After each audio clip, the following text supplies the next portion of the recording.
प्रीति युक्त स्त्री और समीप में उपस्थित मृत्यु को देखकर जो महाशय अविचल मना और स्वस्थ रहता वही निश्चय मुक्त है। अगर मरता हुआ आदमी स्त्री को देख के वासना से भर जाए तो मौत को खड़ी देख के भी कपेगा। अगर मरता हुआ व्यक्ति स्त्री को ऐसा देख ले जैसे कुछ भी नहीं, तो मौत को भी देख के कपेगा नहीं। और जो स्त्री के संबंध में सच है, स्त्रियों के लिए पुरुष के संबंध में सच है। क्योंकि ये किताबें पुरुषों ने लिखी और उनको कभी ख्याल नहीं था कि स्त्रियों के संबंध में भी कुछ कहें, स्त्रियों के लिए निवेदित नहीं थी, इसलिए बात भूल गई। लेकिन मैं ये तुम्हें याद दिला दूं, जो पुरुष के संबंध में सही है वही स्त्री के संबंध में सही है। मरते क्षण अगर स्त्री पुरुष को देख के, प्रीति युक्त पुरुष को देखकर, जिसका सौंदर्य लुभाता, जिसका स्वास्थ्य आकर्षित करता है, जिसकी स्वस्थ बलशाली देह, जिसकी भुजाएं, जिसका वक्ष निमंत्रण देते, और जो तुम्हारे प्रति प्रेम से भरा है, ऐसे पुरुष को देखकर अगर मन में कोई विचलन ना हो तो ऐसी स्त्री मृत्यु को भी स्वीकार कर लेगी। कहने का अर्थ इतना है, जिस दिन तुम काम वासना से अविचलित हो जाते हो उसी दिन तुम मृत्यु से भी अविचलित हो जाते हो। यह सूत्र बड़ा महत्वपूर्ण है। तो मृत्यु तो कभी आएगी उसका तो आज पक्का पता नहीं है, और मृत्यु की तुम तैयारी भी नहीं कर सकते, क्योंकि मृत्यु कोई रिहर्सल भी नहीं करती कि आए और कहे कि अब 15 दिन बाद आएंगे, अब तुम तैयार हो जाओ।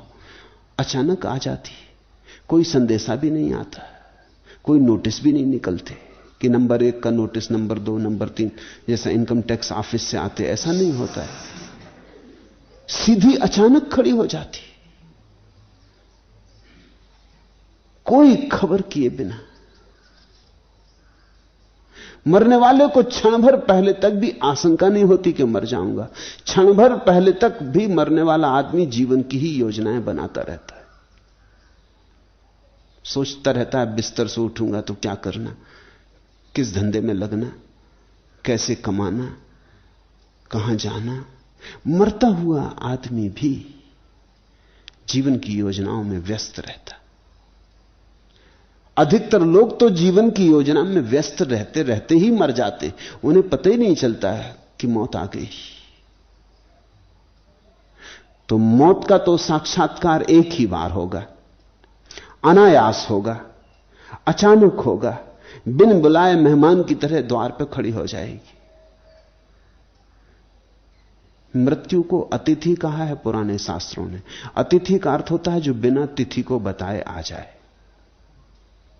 मृत्यु अतिथि है। लेकिन एक उपाय है फिर, और वो उपाय है काम वासना। अगर काम वासना के प्रति तुम सजग होते जाओ और काम वासना की पकड़ तुम पर छूटती जाए, तो जिस मात्रा में काम वासना की पकड़ छूट रही उसी मात्रा में तुम्हारे ऊपर मृत्यु का भय भी छूट रहा है। तो जीवन भर तुम मृत्यु की तैयारी कर सकते हो, और मृत्यु का साक्षात्कार बिना भय के जिसने कर लिया वो अमृत हो गया, उसकी फिर कोई मृत्यु नहीं। तुम बार बार सुनते हो आत्मा अमर है, अपनी मत सोच लेना, तुम्हारी तो भी आत्मा है भी कहां। आत्मा तो तभी है जब वासना गिर जाती, और वासना के गिरने के बाद तुम्हारे भीतर सिर्फ चैतन्य शेष रह जाता है, वही आत्मा है। अभी तो तुम्हारी आत्मा इतनी दबी है कि तुम्हें उसका पता भी नहीं हो सकता। अभी तो जिसको तुम अपनी आत्मा समझते हो वो बिल्कुल आत्मा नहीं। अभी तो किसी ने शरीर को आत्मा समझ लिया है, किसी ने मन को आत्मा समझ लिया है, किसी ने कुछ और आत्मा समझ ली। आत्मा का तुम्हें अभी साक्षात्कार हुआ नहीं। वासना की धुंध में आत्मा खोई है, दिखाई नहीं पड़ती। वासना की धुंध छटे तो आत्मा का सूरज निकले, वासना का धुआं हटे तो आत्मा की ज्योति प्रकट हो। आत्मा निश्चित अमर है, लेकिन इससे तुम मत सोच लेना कि तुम्हारे भीतर जो तुम जानते हो वो अमर हो। उसमें तो कुछ भी अमर नहीं। अभी अमर से तो तुम्हारी पहचान ही नहीं हुई। अगर पहचान अमर से हो जाए तो तुम मृत्यु से डरोगे नहीं, क्योंकि तब तुम जानोगे कैसी मृत्यु, किसकी मृत्यु। जो मरता है वो मैं नहीं हूं। शरीर मरेगा क्योंकि शरीर पैदा हुआ था, मन मरेगा, क्योंकि मन तो केवल संयोग मात्र है। लेकिन जो शरीर और मन के पार है, दोनों का अतिक्रमण करता है, वह साक्षी बचेगा। पर साक्षी को जानोगे तब ना।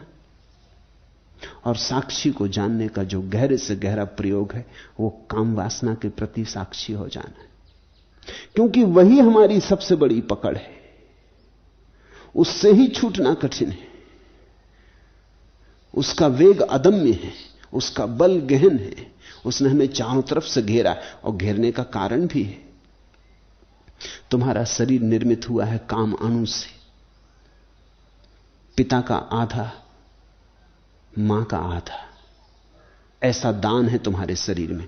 दोनों के काम अणुओं ने मिलकर पहला तुम्हारा अणु बनाया, फिर उसी अणु से और अणु पैदा होते रहे। आज तुम्हारे शरीर में वैज्ञानिक कहते हैं कोई 7 करोड़ कामाणु है। ये जो 7 करोड़ कामाणुओं से बना हुआ तुम्हारा शरीर है, इसके भीतर छिपा है तुम्हारा पुरुष। पुरुष यानी इस नगर के भीतर जो बसा है, इस पुर के भीतर जो बसा है। ये जो 7 करोड़ की बस्ती है, इसके भीतर तुम कहीं हो। निश्चित ही 7 करोड़ अणुओं ने तुम्हें घेरा हुआ है, सब तरफ से घेरा हुआ है, और उनकी पकड़ गहरी। तुम उस भीड़ में खो गए हो।